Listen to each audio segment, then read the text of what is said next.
আসসালামু আলাইকুম এভরিওয়ান, কি অবস্থা সবার? কেমন আছেন সবাই? আশা করি সবাই ভালো আছেন। তো আজকে শুক্রবার, বাহিরের পরিবেশটা অনেক ঠান্ডা ঠান্ডা, একটা ঠান্ডা পরিবেশ। রাত্রে প্রচুর বৃষ্টি হয়েছে।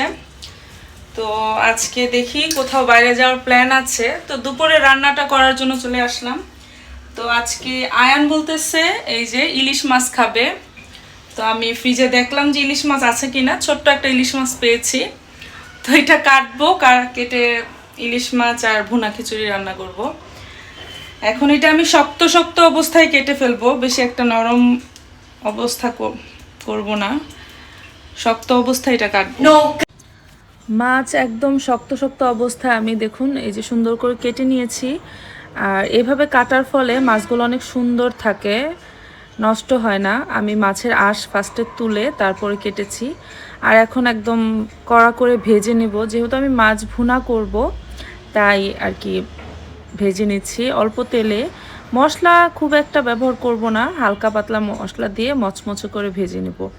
একে একে করে সবগুলো মাছ এই যে দেখুন ছেড়ে নিচ্ছি। তো মশলা আসলে ইলিশ মাছে আমি খুব কমই খাই, ইলিশ মাছে বেশি একটা মশলা দিই না। কারণ ইলিশ মাছে মশলা দিলে আমার মনে হয় কি যে মাছের যে টেস্টটা আছে সেটা চলে যায়, তাই অল্প সব কিছুই অল্প অল্প দিই।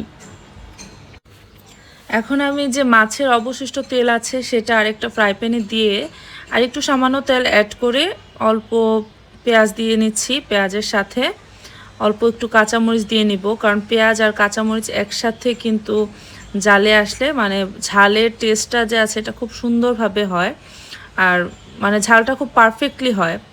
অনেক সময় হয় কি যে শুকনা মরিচ দিয়ে রান্না করি, পরে সবার লাস্টে উপরে কাঁচামরিচ ছিটিয়ে দিই গন্ধের জন্য, কিন্তু আমি আজকে একদম কাঁচামরিচ দিয়ে ভুনা করব, তাই অল্প একটু শুকনা মরিচ দিব।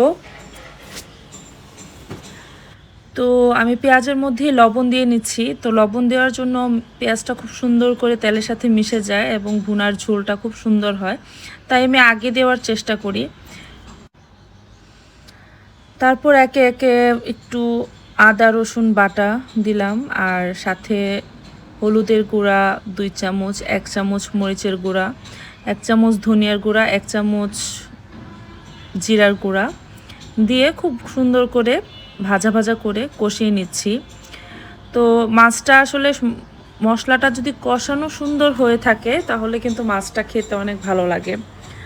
আর একটা কথা বলি, আমি যেহেতু নতুন ইউটিউবার সেহেতু আমার কথায় ভিডিওতে অনেক ভুলভ্রান্তি থাকবে, সেজন্য আপনারা একটু ক্ষমা দৃষ্টিতে দেখবেন। কারণ কি ভিডিও করতে করতে ব্লগ করতে করতে কিন্তু একটা অভিজ্ঞতা অর্জন হয়। তো যেহেতু নতুন ভিডিও করছি একটু সমস্যা হবেই। এই যে দেখুন মশলা কষে এসেছে, আমি আবার একটু পানি দিয়ে আর একটু ভালো করে কষাবো। মশলাটা যখন ভাজা ভাজা হয়ে আসে তখন আমি পানি দিয়ে ভালো করে কষাবো।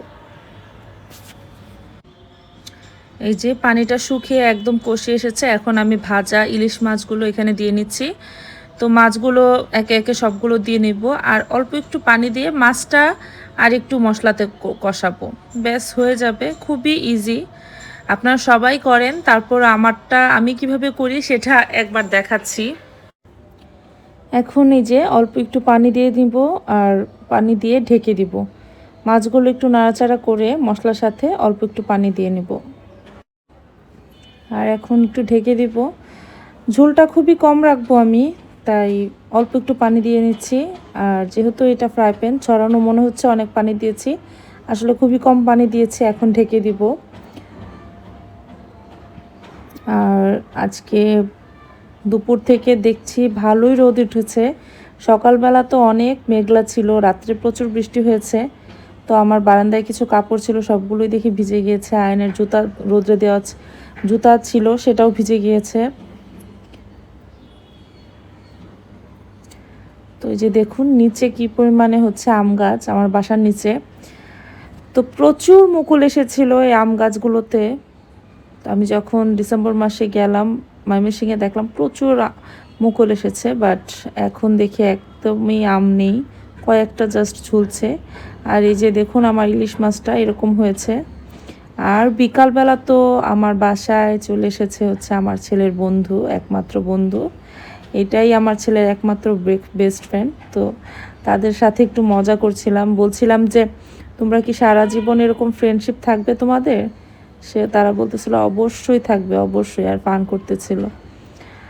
তো বলতেছে কখনোই কাউকে ছেড়ে যাব না, যতই বড় হই, যতই দূরে থাকি, আমাদের ফ্রেন্ডশিপ সারা জীবন থাকবে, আমরা মনে রাখবো সারা জীবন। আর আমার খালা অনেক দেরিতে আসে, বিকালবেলা ঘর মুছে গিয়েছে, দেখুন মোছার পরে ঘরটা কি সুন্দর যে লাগছে। যতই ঘর গুছাই, ঘর মোছার পরে অন্যরকম একটা ফ্রেশনেস কাজ করে। তো আজকের মতো ব্লগটা আমি এখানেই শেষ করছি। আর এটা আমার ছোট্ট একটা বারান্দা, দেখে শেষ করছি। আমার ব্লগ যদি একটু ভালো লেগে থাকে অবশ্যই আমাকে সাপোর্ট করবেন, যেহেতু আমি নতুন ইউটিউবার। আপনাদের কাছে ছোট্ট ছোট্ট আমি ব্লগগুলো শেয়ার করব, আশা করি আপনারাও উপকৃত হবেন, আমারও ভালো লাগবে অনেক। আল্লাহ হাফেজ।